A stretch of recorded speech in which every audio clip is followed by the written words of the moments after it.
El portal informativo de Fundación para la Promoción del Altruismo, institución de asistencia privada, presenta El lado humano del periodismo, un servicio de anunciación, comunicación altruista, compromiso y servicio.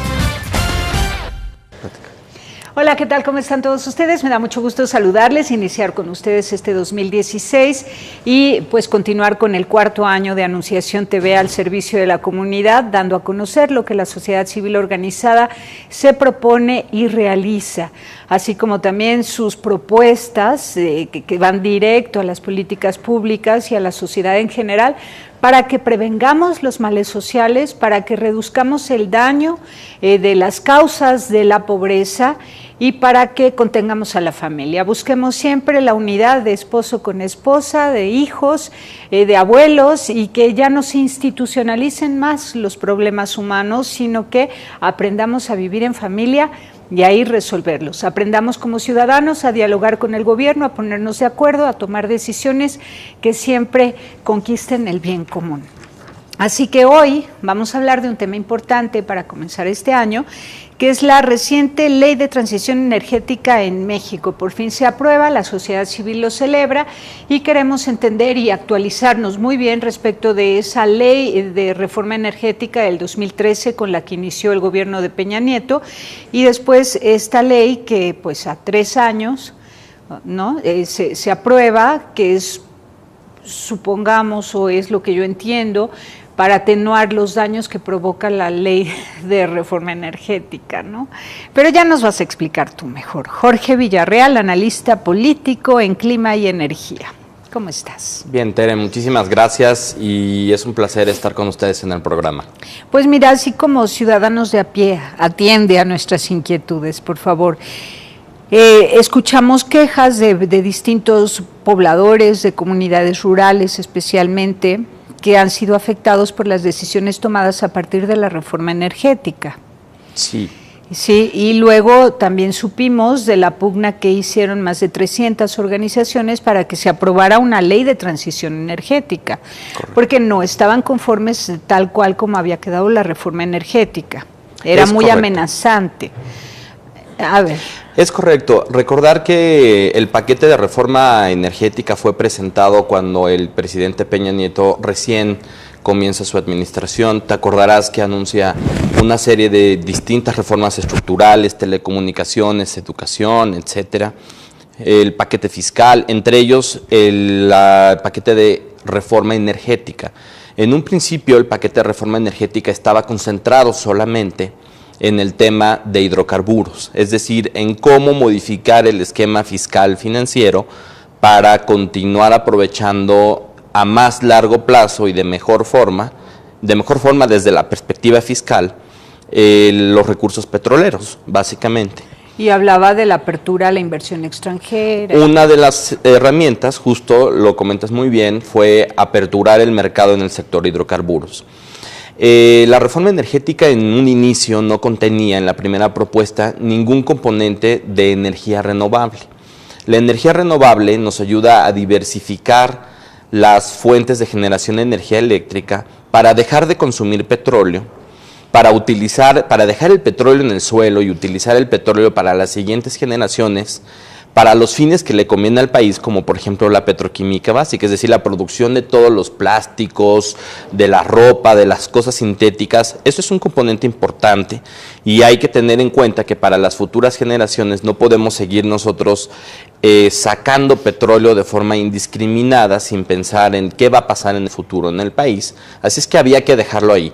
Además, sacar petróleo pues contamina la calidad del aire y genera emisiones de gases de efecto invernadero.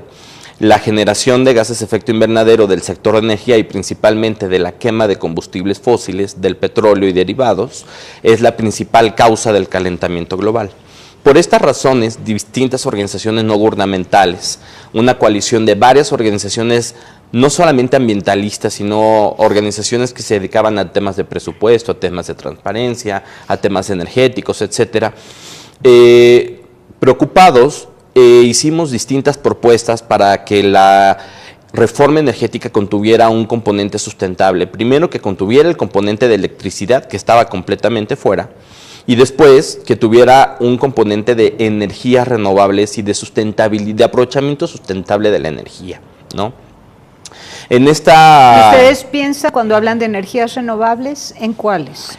Nosotros pensamos, cuando hablamos de las energías renovables, en la energía solar, en la energía eólica, en la energía aprovechada a partir de la biomasa, en la energía de la pequeña hidroeléctrica, etcétera. Las energías, la energía eléctrica generada de la gran hidroeléctrica, de las grandes represas, en el mundo no está catalogada como energía renovable, siempre se menciona aparte, porque tiene una serie de costos y una serie de dinámica muy distinta a las energías renovables comunes, como las que mencionábamos. Y eso es lo que nosotros consideramos como energías renovables. Sin embargo, en el paquete verde se empezó a manejar el concepto de energías limpias. El concepto de energías limpias básicamente es energías renovables, más grandes hidroeléctricas, más energía nuclear. Las organizaciones no gubernamentales siempre estuvimos en contra de que la energía nuclear fuera catalogada como energía limpia, pero en la ley de industria eléctrica se aprobó, que forma parte del paquete de la reforma energética, se aprobó la definición de energías limpias y quedó energía nuclear ahí dentro. Así es que... ¿Qué significa la energía nuclear?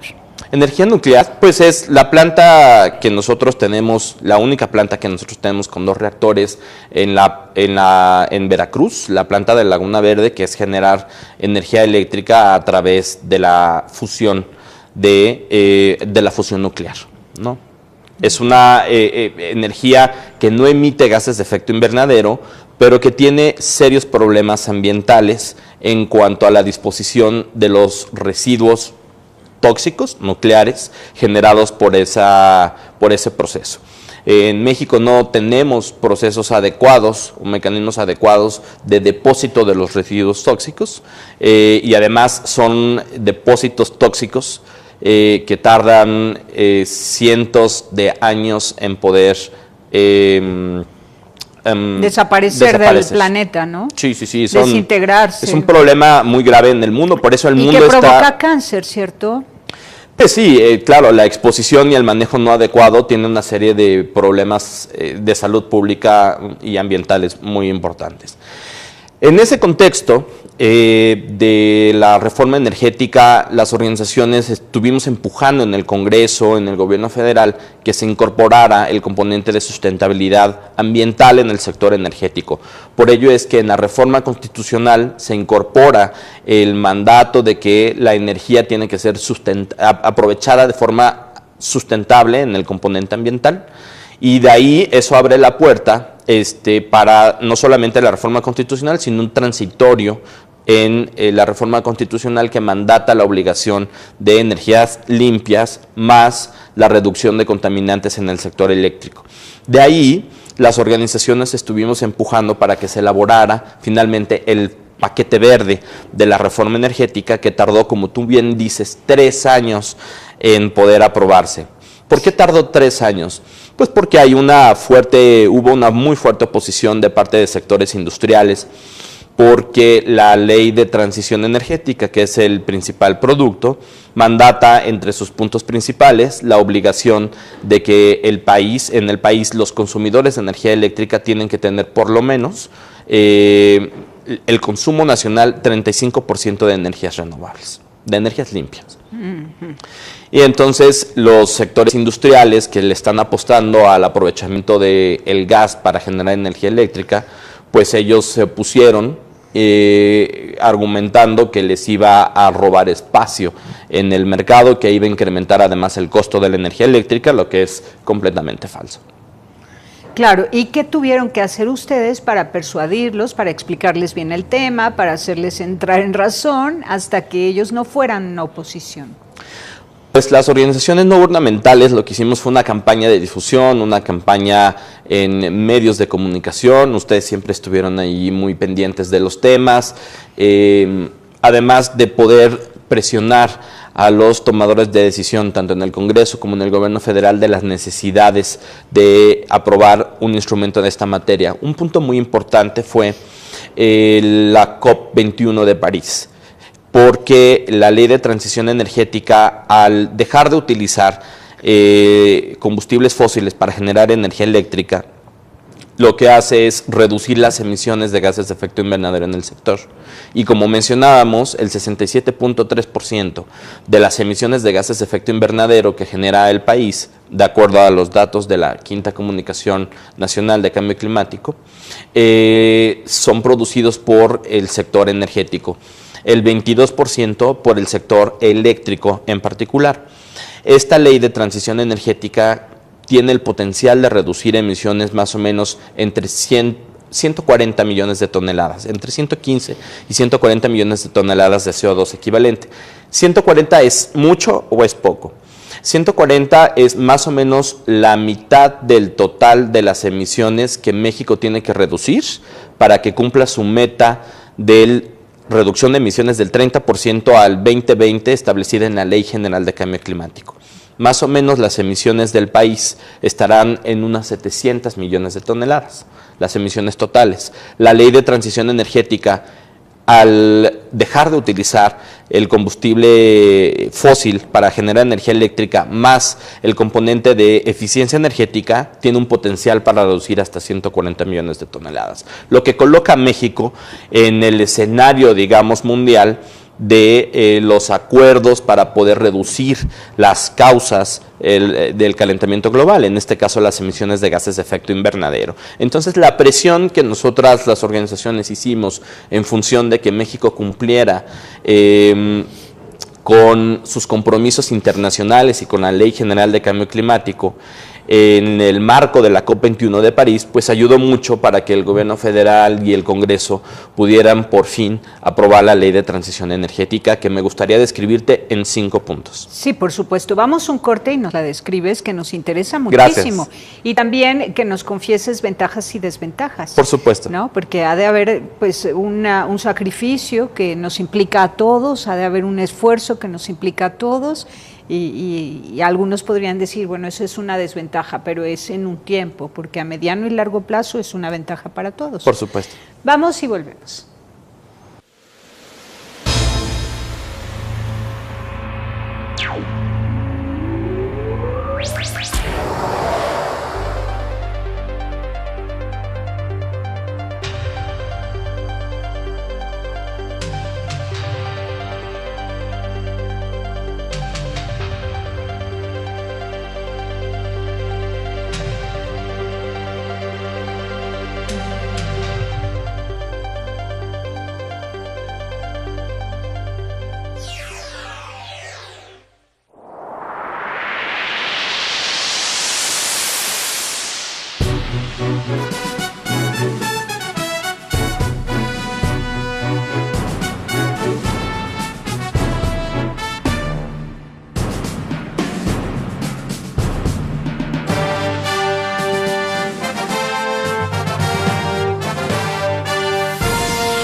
Continuamos con la reforma de transición, más bien la ley de transición en la reforma energética. A ver, Jorge Villarreal, explícanos, decías que en 5 puntos nos la vas a explicar todita. ¿Se puede? Sí, por supuesto. A ver. La ley de transición energética tiene 5 puntos que la caracterizan. La primera es, mandata que en el 2024 el país debe de consumir por lo menos el 35% de su energía eléctrica a partir de energías limpias. Ya mencionábamos lo que es la energía limpia. A diferencia de la Ley General de Cambio Climático, que también tenía el componente del 35% de energías limpias al 2024, la Ley de Transición Energética es de carácter vinculante y obligatorio.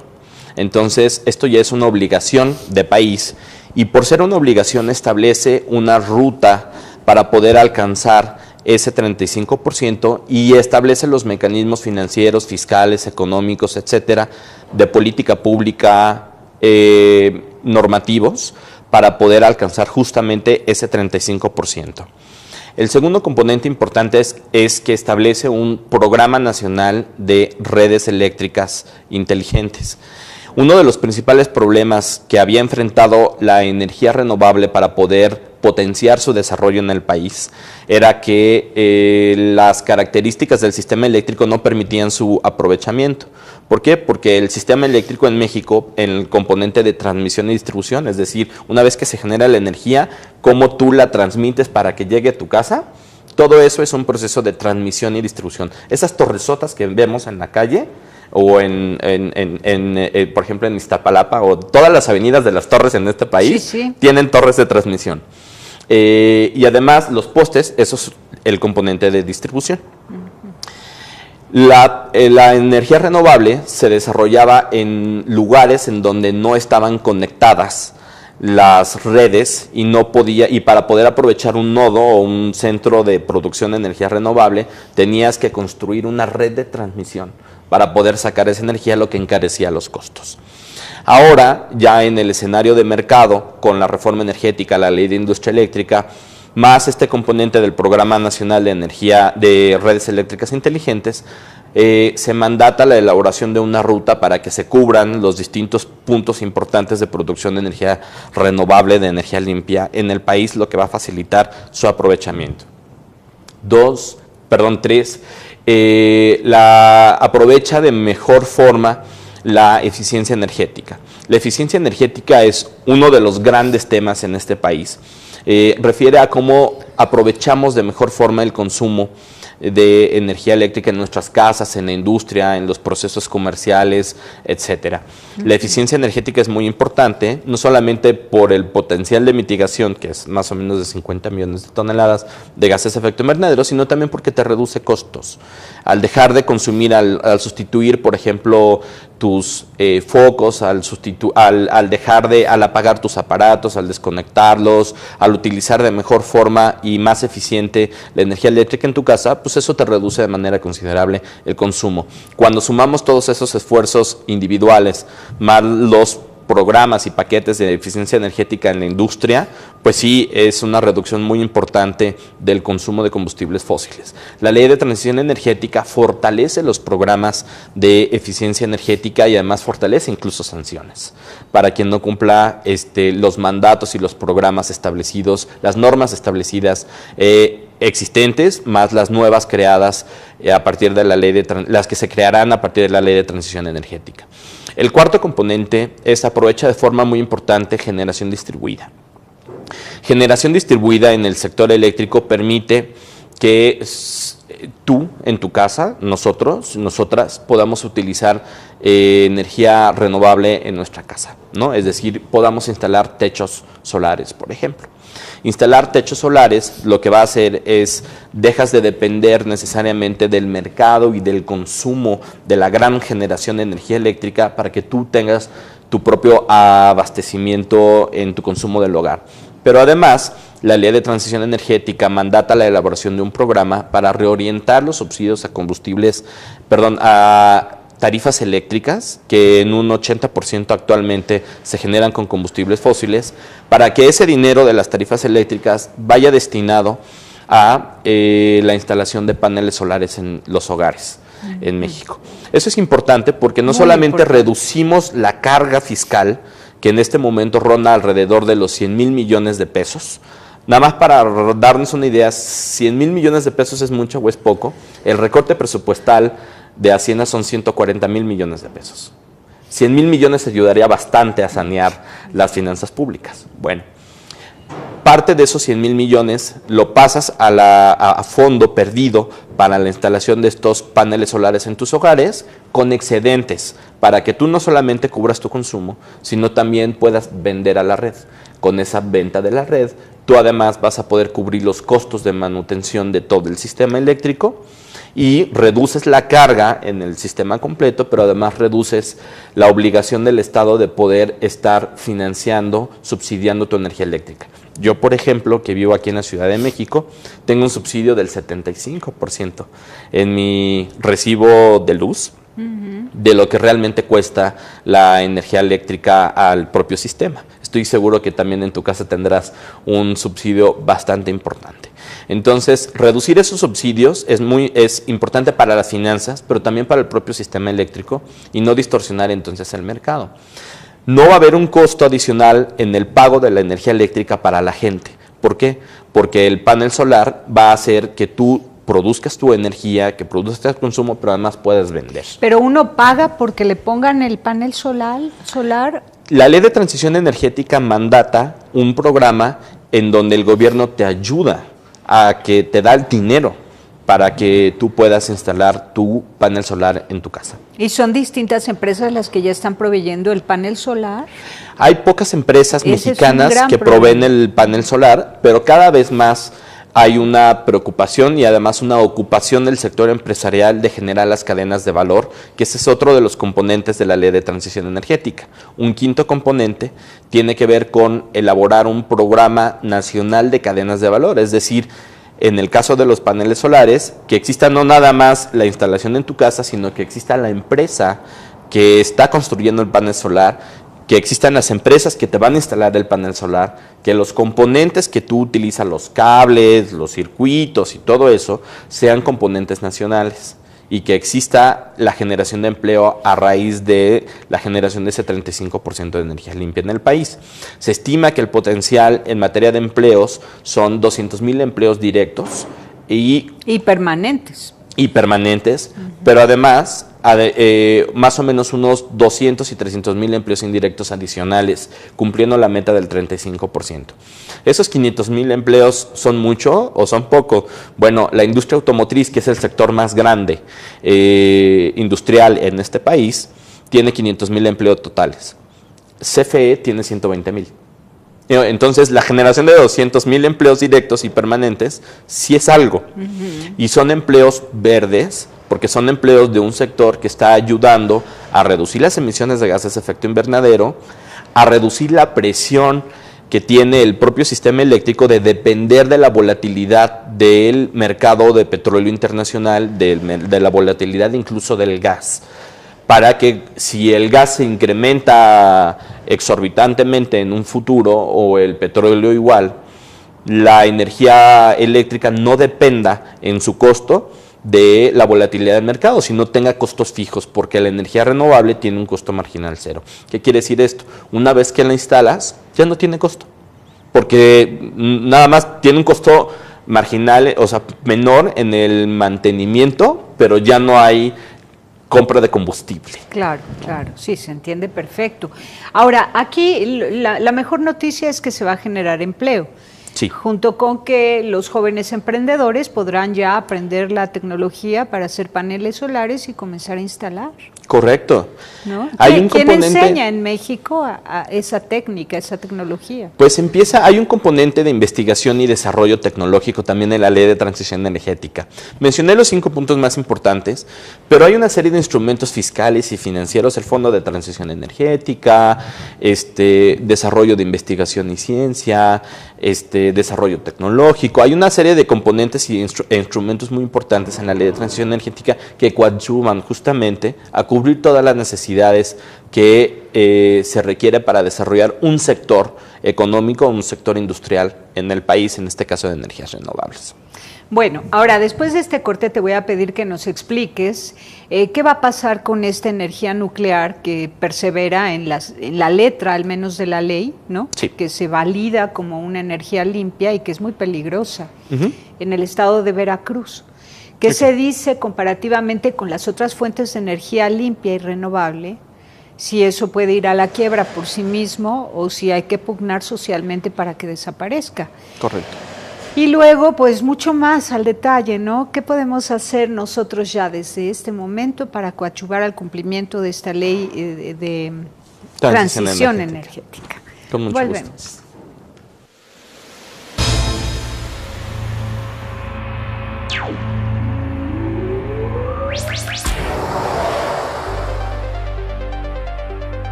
Continuamos en Anunciación TV. Jorge Villarreal, dime esto, me preocupa la energía nuclear que se genera en Veracruz.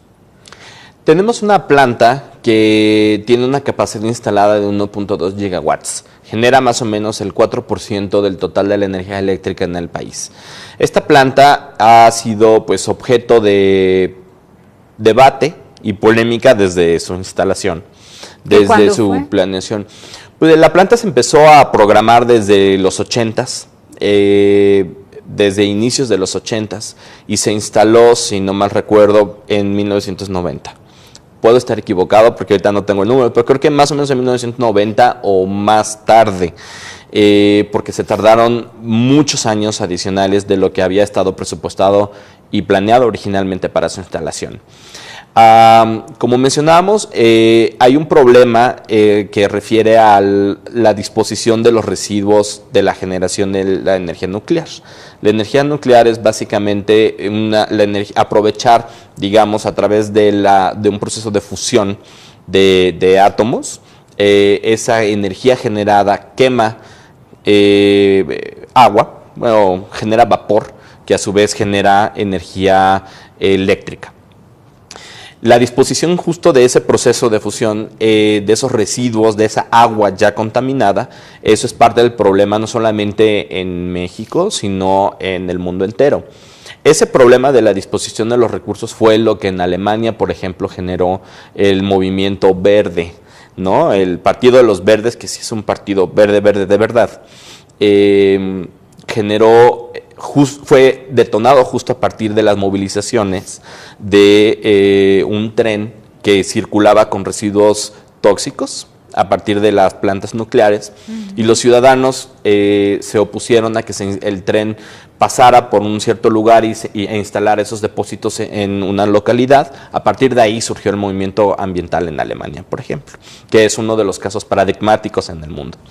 Greenpeace, por ejemplo, también tiene su origen en la oposición a la energía nuclear, justamente por los peligros que representa la disposición de estos recursos tóxicos, porque además son recursos que tienen una permanencia de cientos de años. Es decir, el problema no solo lo generamos ahora, pero es un problema que estamos heredando para futuras generaciones. Sí, porque genera radiaciones.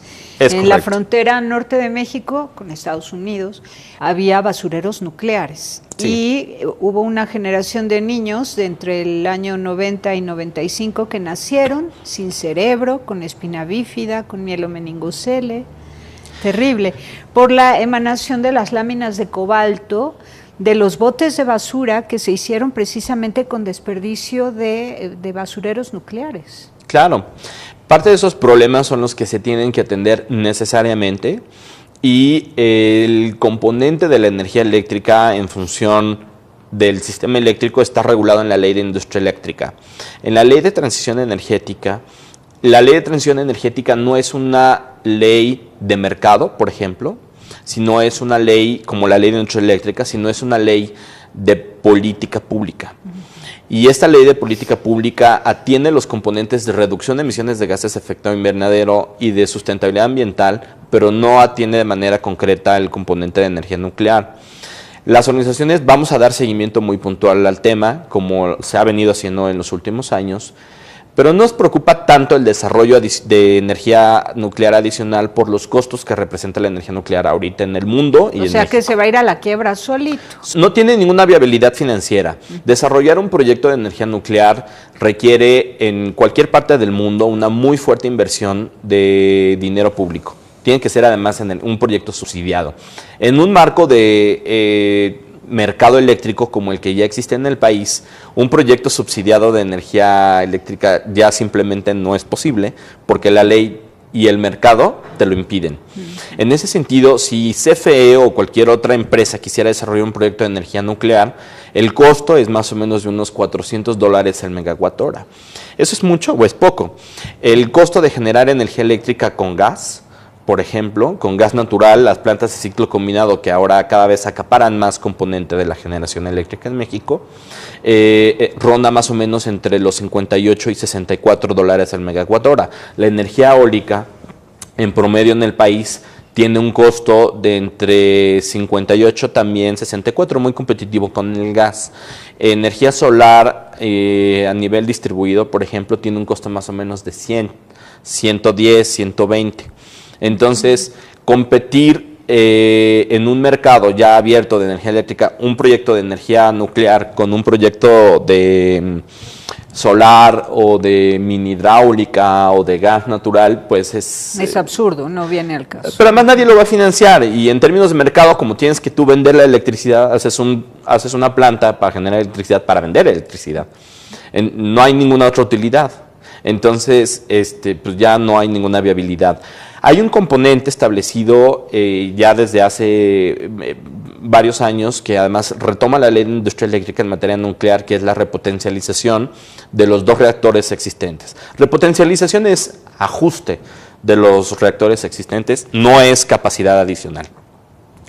Hay proyectos que siempre se han mencionado porque CFE tenía mucho interés en desarrollar nuclear. Si uno revisaba los programas de obras y servicios prospectivos de CFE, pues te encontrabas escenarios de hasta 10 plantas nucleares adicionales en el país, lo que es completamente absurdo. Como proyecto. Como escenarios para cubrir la demanda adicional requerida en el país, pero ahora ya en un escenario de mercado existente, pues no tiene ya ninguna viabilidad.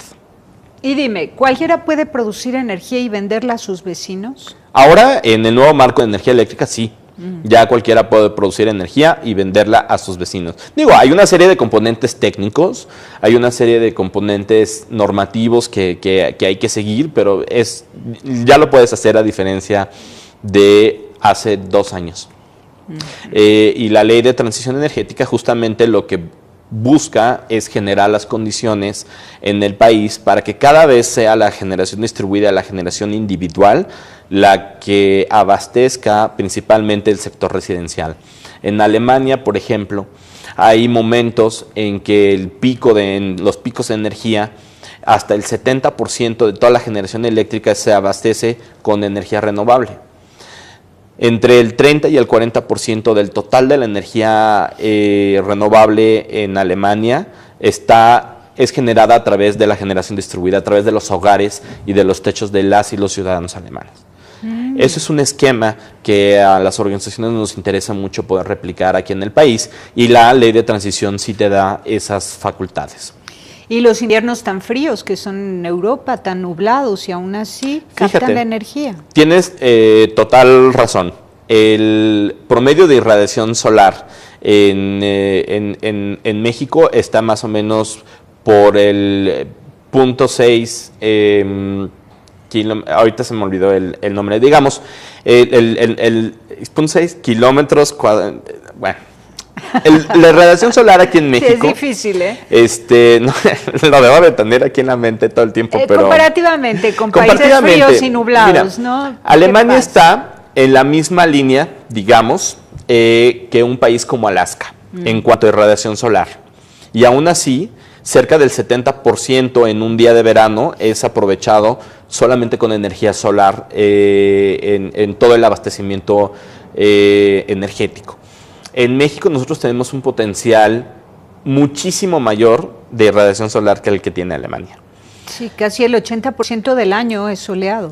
El porcentaje actual de participación de la energía solar en México es del 0.5% del total de la energía generada en el país. 0.5% de energía solar. ¿En dónde? En México. Cuando tenemos una irradiación solar y cuando tenemos un potencial de más o menos unos 40 gigawatts de capacidad instalada en materia de energía solar. 40 gigawatts es mucho o es poco. El total de la capacidad instalada eléctrica en el país es de 66 gigawatts. Y el potencial de la energía solar es de 40. Entonces, solamente tenemos aprovechado el 0.5%. 0.5%. Es nada. Sí, estamos muy rezagados. Una ciudad como Boston, sí, en Estados Unidos, que es una ciudad nublada, porque está en la costa norte, noroeste de Estados Unidos, produce más energía solar que todo el país en su conjunto. Nada más para poder darnos una idea del cómo no aprovechamos. Ha sido desidia, rezago, ¿no? Lentitud en el desarrollo. Pero bueno, ya estamos al día, ya estamos al menos con conocimiento de causa, y el propósito de todos es ponernos techos solares y comenzar a ahorrar energía no renovable, ¿no? El propósito es primero diversificar la generación de energía eléctrica, que es muy importante, dejar de depender del petróleo. Tenemos que dejar el petróleo que ahora tenemos para las futuras generaciones, para que ellos sigan aprovechando eso para producir prendas, vasos, labiales, platos, etcétera. Pero además, reducir la dependencia del petróleo para dejar de depender de los vaivenes del mercado global en materia de energéticos, porque eso te blinda tu componente, tu sector eléctrico frente a la volatilidad propia de los mercados internacionales. Eso es muy importante en términos financieros, en términos fiscales, en términos de seguridad energética. 2, aprovechar el potencial que hay de energías renovables en el país es muy importante. El potencial económicamente competitivo ronda entre los 57 y 60 gigawatts de capacidad instalada adicional ya para el 2024. Es muchísimo, considerando que la capacidad total del país es 66 gigawatts en el sector eléctrico. Además, esos 57 son económicamente competitivos en un escenario de mercado frente a gas, por ejemplo. Es decir, ya no hay pretextos en términos de costos. Eso de que la energía renovable es más cara, ese mito que existía, ya no es así. Además, por ejemplo, la energía solar, que ahorita sí es un poco más cara, o sí es más cara que la energía eléctrica a partir de gas, en el mundo, cada vez que la energía solar se duplica en capacidad instalada, se reduce la mitad del costo. Entonces, no hay ninguna tecnología que tenga una pendiente tan hacia abajo, tan acelerada, para reducir sus precios. Entonces, energía solar en un futuro muy cercano, en unos 5 años, va a ser completamente competitiva frente a gas. En unos 5 años. Una vez hecha la inversión para poner techo en tu casa de sol, dime, ¿en cuánto tiempo recuperas la inversión? ¿Cuánto cuesta? Actualmente, en los escenarios actuales del costo, por ejemplo, para una familia de promedio 4 personas, te estará costando, por las necesidades del sistema, unos 50,000, 60,000 pesos, más o menos. Y lo recuperas en unos entre 13 y 15 años, actualmente. Con la ley de transición energética y el programa de generación distribuida y la reorientación de subsidios, lo que se busca es que tú ya no tengas que invertir esa cantidad, sino que la instalación de tu panel solar pueda venir de la reorientación del subsidio a tarifas eléctricas, más una serie de componentes financieros adecuados que te van a permitir seguir pagando exactamente lo mismo sin hacer esa inversión de entrada, y que ya tengas tu techo solar y que no tengas un costo adicional en tu cartera. Ahora, ¿qué país de América Latina nos lleva a la delantera al resto de los países? Muchos países en América Latina nos llevan a la delantera. Muchos nos llevan ¿Quiénes son? Por ejemplo, Brasil, que tiene una gran capacidad de generación de energías renovables por las grandes presas. Tiene más o menos el 86% de su matriz eléctrica con fuentes renovables. México tiene actualmente, considerando ya las grandes hidroeléctricas, tiene solamente el 18% de energías renovables en la matriz. Brasil tiene el 86%. Uruguay, por ejemplo, Uruguay hace un par de meses, ya por primera vez en su historia, todo el consumo de un día completo provino de fuentes fósiles. ¿Todo el día? Todo el día. ¡Qué maravilla! Es una gran noticia. Una gran Países noticia. como Chile están avanzando de forma muy acelerada con el desarrollo de fuentes renovables. Están construyendo la planta de energía solar más grande en América Latina, en el desierto de Acatama, en Chile. Son más o menos una extensión de 10 campos de fútbol, midiéndolo en términos latinos, que todo se mide en términos de fútbol. Son 10 campos de fútbol solamente con generación de energía solar. ¿Sin haber causado problemas sociales, desplazamientos humanos? No, porque es el desierto de Acatama. Ah, ya, perfecto. Sí. Entonces, pues ahí no hay más No hay que tiempo. el gran observatorio astronómico y además, pues, este panel. Entonces, pues Fue sí, muy buena decisión. es una muy buena decisión. ¿Qué me Y dices así, de Costa Rica y Colombia? por supuesto, Costa Rica ya declaró que va a ser carbono neutral en el corto plazo y que va a tener el 100% de su generación de energía eléctrica a la brevedad, ya en un par de años, solamente con energías renovables. Entonces, la mayor parte de los países están haciendo un esfuerzo muy importante por 2 razones. Por el componente ambiental, porque no solamente reduces gases de efecto invernadero, sino también reduces contaminantes, contaminantes en la atmósfera por el consumo del hollín, por el consumo de las chimeneas industriales que tienen impacto en la salud. Está el componente ambiental, pero también hay un componente de costo. La volatilidad en el mercado de los hidrocarburos, la volatilidad en el mercado del gas hace que no sea tan atractivo para cualquier país y para cualquier economía depender de una matriz eléctrica en función de gas. Ahora dime de las hidroeléctricas. Sí. ¿Qué me dices? ¿Cuáles son sus desventajas? Pues hay varios tipos de hidroeléctrica, pero dividámosla en 2. Las grandes hidroeléctricas, que son estos grandes proyectos de represas que tienen varias desventajas en el escenario actual. El primero de ellos, son muy costosas. pueden rondar entre los 180 y $300 el megawatt hora, que ya vimos los costos y no son competitivas. Dos, tienen muchos problemas en términos de desplazamiento de comunidades, muchos problemas sociales. Horribles, horribles. Y ambientales también, porque acaban con ecosistemas completos. Sí. Además, las emisiones de metano por el estancamiento del agua y genera también contaminantes tóxicos. No solamente tóxicos, sino que el metano tiene un potencial también de emisiones a la atmósfera muy importante.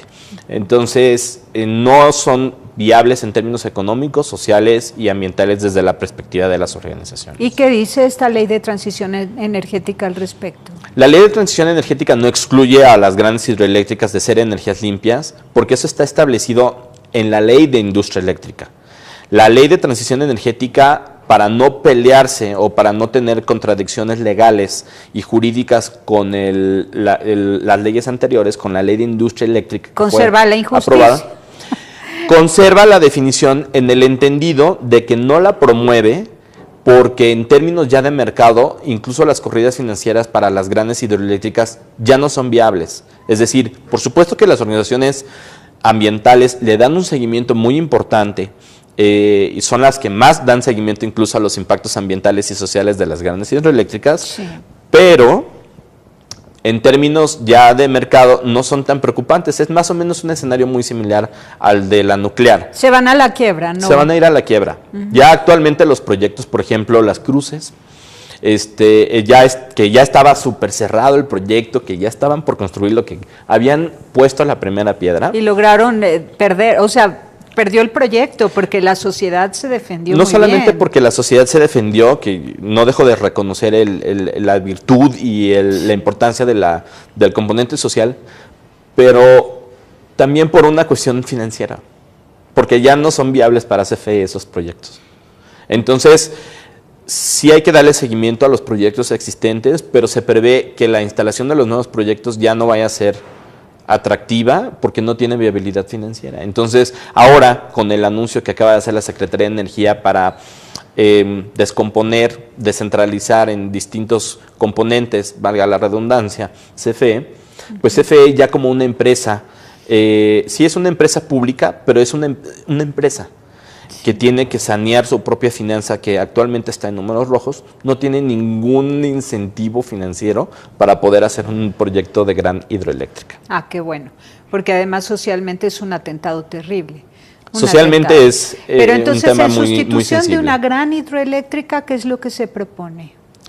No hay sustitución de grandes hidroeléctricas en este momento porque siguen trabajando las grandes hidroeléctricas ¿Pero qué actuales. propondrías? ¿Qué es lo lógico? ¿Qué habría que hacer?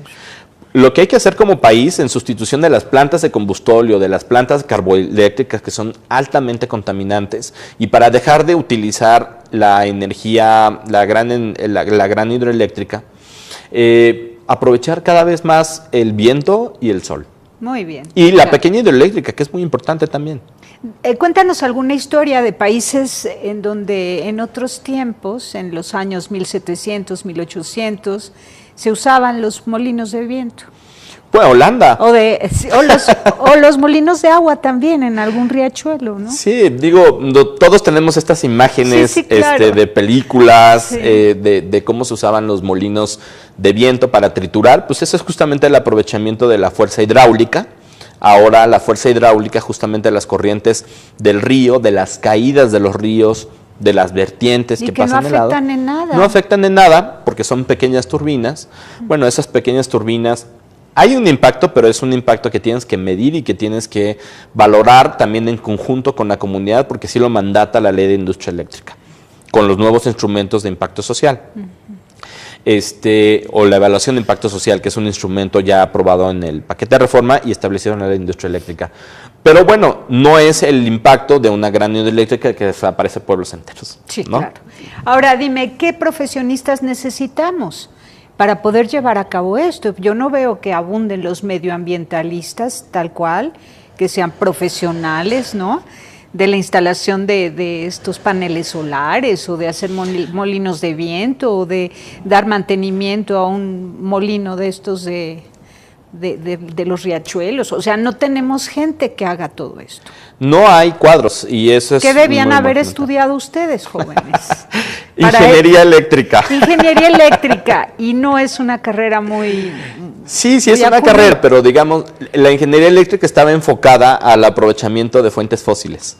Sí. Porque todos los que estudiaban ingeniería eléctrica, todo lo que existía en el país era básicamente generación de energía eléctrica con fuentes fósiles. Ahora ya no. Entonces ahora necesitamos ingenieros eléctricos expertos en energía renovable. Y entonces hay que hacer la maestría, ¿existe? Hay varias. Hay varias maestrías. A ver, recomiéndalo, por favor, dilo aquí a no, los pues anímalo. Hay algunos programas muy interesantes. Eso, Digo, la UNAM tiene un programa, no es maestría, pero tiene un programa muy interesante de energías renovables, en el cual está formando a toda su generación de ingenieros con este componente. La Ibero tiene un programa, Flaxo tiene una especialidad en política y gestión energética y ambiental, no para los ingenieros, sino para los planeadores de política pública que también se necesitan. El Politécnico, varias universidades en los estados, la Universidad de Aguascalientes, en Nuevo León, hay muchas, Veracruz también tiene. Entonces, lo que yo sugiero es que hagan una búsqueda ahí en el internet y les va a aparecer de manera muy clara. Y también será muy válido el técnico en energía eléctrica. Por supuesto. El que después de prepa estudie carrera técnica en energía eléctrica. Si yo estuviera buscando un nicho de mercado, previendo por dónde se viene el tema de los techos solares, yo ahorita estaría armando mi empresa para instalar paneles. De técnicos. Ajá. No para producir, para instalar. Claro. Digo, si tengo el capital para producir, pues estaría haciendo mi empresa de producción, pero para instalar paneles solares se va a necesitar un ejército de técnicos para la instalación. Muy bien. Hay un programa de la Secretaría de Energía, hay un fondo, el Fondo de la Sustentabilidad Energética, que tiene un componente específicamente para generar capacidades técnicas. Ah, qué bueno. Entonces, otorga becas. CONACYT tiene un componente también de becas. Entonces, para estos temas, de manera así muy particular, yo sugiero que también a través del internet hagan una búsqueda de cuáles son las capacidades para empezar a capacitarse. Muy bien, pues te agradezco muchísimo, gracias, Jorge, por haber estado con nosotros. Felicidades, conoces el tema al derecho y al revés y nos has ilustrado bien. Muchas gracias. Gracias a ustedes. Gracias. Tus datos han estado en pantalla, así que espero que encuentres socios e inversionistas y te veamos pronto poniendo techos solares. No solamente tu lucha social. Bueno, mi lucha es filantrópica y social, entonces era un chiste lo de la inversión. De cualquier manera, creo que vale la pena, porque poca gente como tú ya entendió el tema y hay que empezar a emprender y poner el ejemplo. Gracias. Gracias. Pásela bien haciendo el bien. Hasta la próxima. Sí hay soluciones. Aquí, en el portal informativo de Fundación para la Promoción del Altruismo, Institución de Asistencia Privada. El lado humano del periodismo. Un servicio de anunciación, comunicación altruista. Participa en Facebook, Todo México Somos Hermanos, y síguenos en Twitter, @somos_hermanos.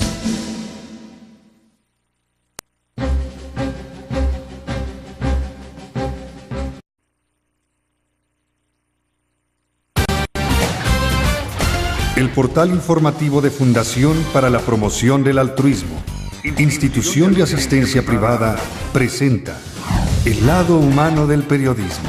Un servicio de anunciación, comunicación altruista, compromiso y servicio.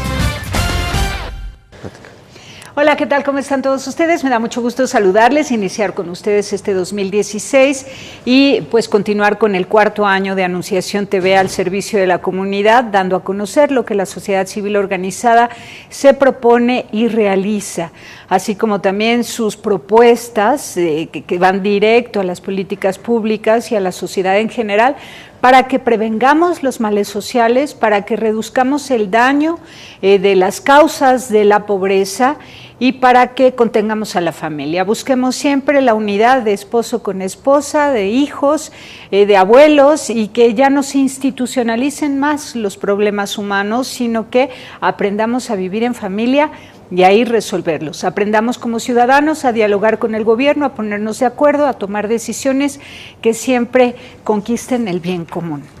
Así que hoy vamos a hablar de un tema importante para comenzar este año, que es la reciente Ley de Transición Energética en México. Por fin se aprueba, la sociedad civil lo celebra y queremos entender y actualizarnos muy bien respecto de esa ley de reforma energética del 2013 con la que inició el gobierno de Peña Nieto, y después esta ley que pues a 3 años, ¿no? se aprueba, que es, supongamos, o es lo que yo entiendo, para atenuar los daños que provoca la ley de reforma energética, ¿no? Pero ya nos vas a explicar tú mejor. Jorge Villarreal, analista político en clima y energía. ¿Cómo estás? Bien, Tere, muchísimas gracias y es un placer estar con ustedes en el programa. Pues mira, así como ciudadanos de a pie, atiende a nuestras inquietudes, por favor.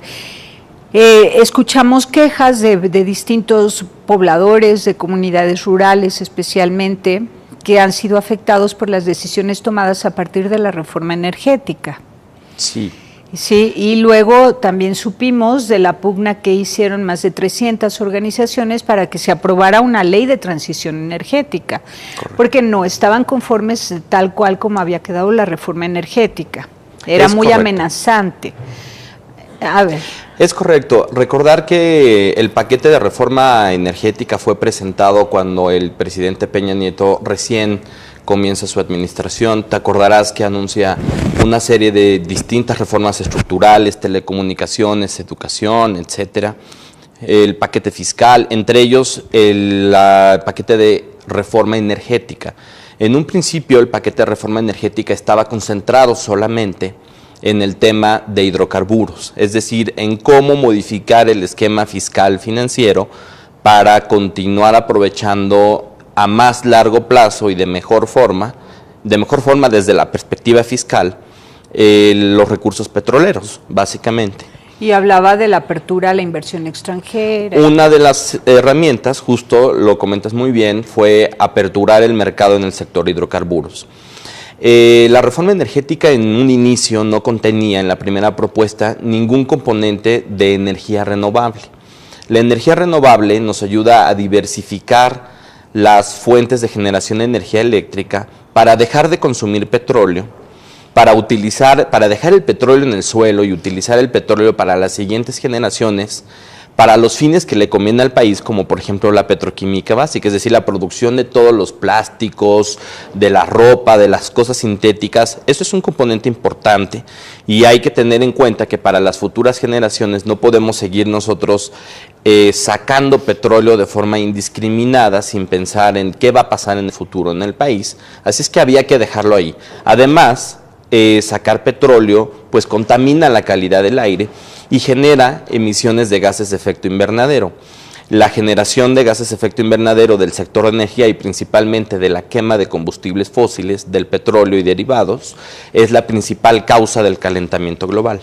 Por estas razones, distintas organizaciones no gubernamentales, una coalición de varias organizaciones no solamente ambientalistas, sino organizaciones que se dedicaban a temas de presupuesto, a temas de transparencia, a temas energéticos, etcétera, preocupados, hicimos distintas propuestas para que la reforma energética contuviera un componente sustentable. Primero, que contuviera el componente de electricidad, que estaba completamente fuera, y después que tuviera un componente de energías renovables y de sustentabilidad, de aprovechamiento sustentable de la energía, ¿no?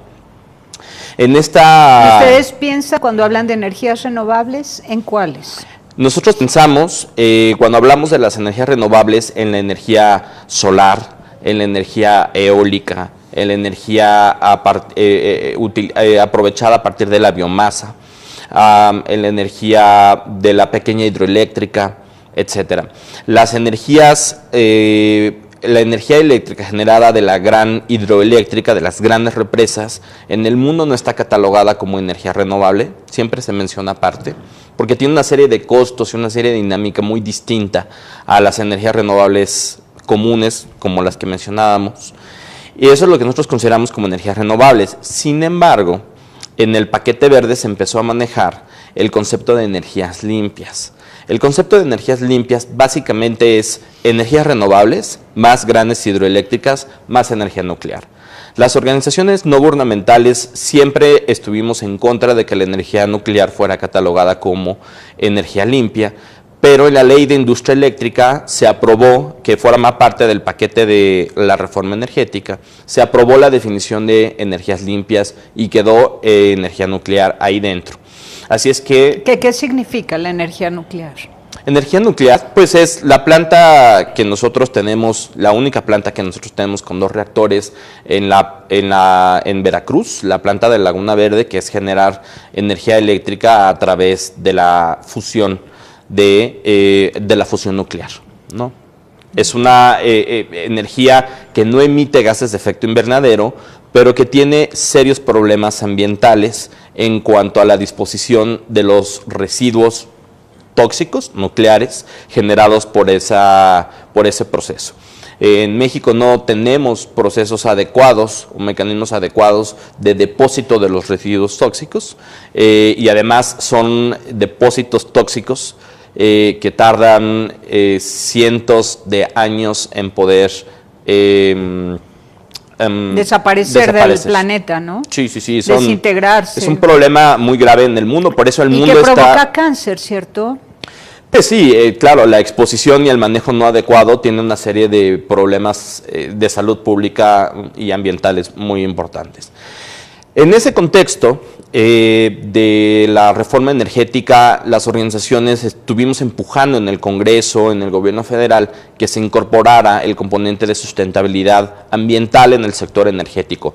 Por ello es que en la reforma constitucional se incorpora el mandato de que la energía tiene que ser aprovechada de forma sustentable en el componente ambiental, y de ahí eso abre la puerta para no solamente la reforma constitucional, sino un transitorio en la reforma constitucional que mandata la obligación de energías limpias más la reducción de contaminantes en el sector eléctrico. De ahí, las organizaciones estuvimos empujando para que se elaborara finalmente el paquete verde de la reforma energética, que tardó, como tú bien dices, 3 años en poder aprobarse. ¿Por qué tardó 3 años?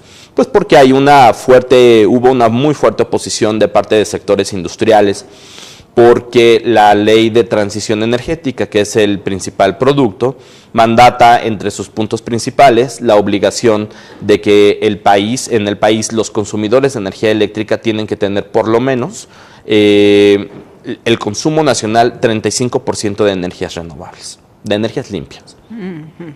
Y entonces los sectores industriales que le están apostando al aprovechamiento del gas para generar energía eléctrica, pues ellos se opusieron argumentando que les iba a robar espacio en el mercado, que iba a incrementar además el costo de la energía eléctrica, lo que es completamente falso. Claro, ¿y qué tuvieron que hacer ustedes para persuadirlos, para explicarles bien el tema, para hacerles entrar en razón, hasta que ellos no fueran una oposición? Pues las organizaciones no gubernamentales lo que hicimos fue una campaña de difusión, una campaña en medios de comunicación. Ustedes siempre estuvieron ahí muy pendientes de los temas, además de poder presionar a los tomadores de decisión, tanto en el Congreso como en el gobierno federal, de las necesidades de aprobar un instrumento de esta materia. Un punto muy importante fue la COP21 de París, porque la ley de transición energética